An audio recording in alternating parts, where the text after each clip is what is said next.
Hello students, आज इस video में हम चैप्टर 8 राशियों की तुलना प्रश्नावली 8.3 से क्वेश्चन नंबर 7 सोल्व करेंगे। तो क्वेश्चन नंबर 7 देखिए, मारिया ने किसी व्यापार में 8,000 रुपये का निवेश किया। तो मारिया ने किसी व्यापार में 8,000 रुपये लगाए, उसे 5% वार्षिक दर से चक्रवृद्धि ब्याज का भुगतान किया जाएगा और उसे जो है 5% वार्षिक दर से चक्रवृद्धि ब्याज मिलेगा यदि ब्याज वार्षिक रूप से संयोजित होता है। अगर ब्याज वार्षिक रूप से लग रहा है यानी 1 वर्ष बाद ब्याज लग रहा है तो 2 वर्ष के अंत में उसके नाम से जमा की गई राशि ज्ञात कीजिए। तो देखिए, फर्स्ट पार्ट में हमसे ये पूछा गया है तो कि हमें ये बताना है कि 2 वर्ष के बाद उसके पास कुल कितनी राशि होगी, यानी हमें 2 वर्ष बाद मिश्रधन निकालना है। और फिर सेकंड पार्ट पूछा गया है तीसरे वर्ष का ब्याज ज्ञात कीजिए और उसके बाद हमें तीसरे वर्ष का ब्याज निकालना है। तो पहले तो हम फर्स्ट पार्ट का आंसर देंगे कि 2 वर्ष बाद मिश्रधन क्या होगा।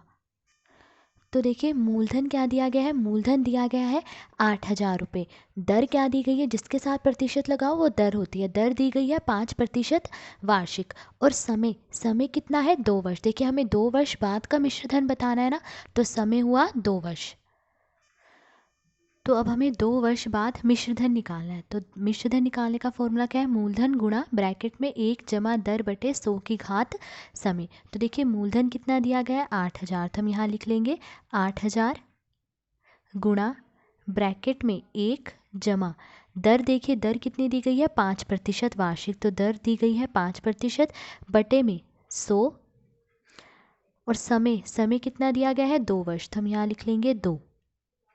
देखिए, जब ब्याज वार्षिक रूप से लगता है तब हम दर और समय में कोई बदलाव नहीं करते हैं। जब अर्धवार्षिक रूप से लगता है ब्याज, तब हम दर को 2 से भाग देते हैं और समय को 2 से गुणा कर देते हैं।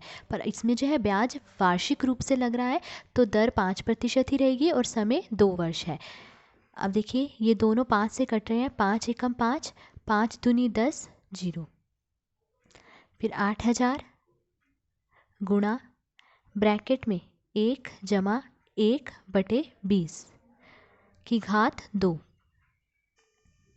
फिर 8,000 गुणा, अब देखिए 20 को 1 से गुणा करेंगे कितना आएगा 20, 20 में फिर 1 जोड़ देंगे कितना आया 21, तो 21 बटे में 20 की घात 2। देखिए, 21 बटे 20 की घात 2 का मतलब क्या है कि हम 21 बटे 20 को 2 बार लिखेंगे। तो 8,000 गुणा 21 बटे 20 गुणा 21 बटे 20। अब देखिए, 1 जीरो से 1 जीरो कट गई, फिर 1 जीरो से 1 जीरो कट गई। अब 80 और 2, ये दोनों 2 से कट रहे हैं, 2 एकम 2, 80 को 2 से काटेंगे, 2 चौके 8 और 0। अब देखिए 40 और 2, ये दोनों 2 से कट रहे हैं, 2 एकम 2, 40 को 2 से काटेंगे, 2 दूनी 4 और 0। तो क्या आया 20, 21 और 21। अब इन तीनों को गुणा कर लेंगे, तो इन तीनों को गुणा करने पर क्या आएगा, गुणा करने पर आएगा 8,820 रुपये। तो 2 वर्ष बाद मिश्रधन क्या होगा 8,820 रुपये। तो 2 वर्ष के अंत में उसके नाम से जमा की गई राशि कितनी होगी 8,820 रुपये। तो ये था फर्स्ट पार्ट। अब सेकंड पार्ट देखिए, सेकंड पार्ट देखिए, तीसरे वर्ष का ब्याज ज्ञात कीजिए। तो अब हमें तीसरे वर्ष का ब्याज निकालना है। तो देखिए, तीसरे वर्ष के लिए मूलधन क्या होगा, तीसरे वर्ष के लिए मूलधन जो 2 वर्ष बाद मिश्रधन आया है ना वो होगा। 2 वर्ष बाद मिश्रधन क्या आया 8,820 रुपये। तो जब तीसरे वर्ष ब्याज लग रहा है वो 8,820 रुपये पर लग रहा है, तो तीसरे वर्ष के लिए मूलधन क्या है 8,820 रुपये। दर 5% ही रहेगी और समय, समय देखिए क्या होगा, तीसरे वर्ष का ब्याज निकालना है यानी 1 वर्ष का ब्याज ही तो निकालना है ना, तो समय होगा 1 वर्ष। तो देखिए, तीसरे वर्ष के लिए, तीसरे वर्ष के लिए मूलधन क्या होगा 8,820 रुपये, दर होगी 5% वार्षिक और समय क्या है 1 वर्ष। ठीक है, तो अब हमें तीसरे वर्ष का साधारण ब्याज निकालना है कि तीसरे वर्ष का ब्याज क्या होगा। देखिए, साधारण ब्याज निकालने का फॉर्मूला क्या होता है, मूलधन गुणा दर गुणा समय बटे 100। तो मूलधन कितना दिया गया है 8,820, तो हम यहाँ लिख लेंगे 8,820 गुणा दर कितनी दी गई है 5% और समय दिया गया है 1 वर्ष, तो बटे में 100। अब देखिए, 1 जीरो से 1 जीरो कट जाएगी।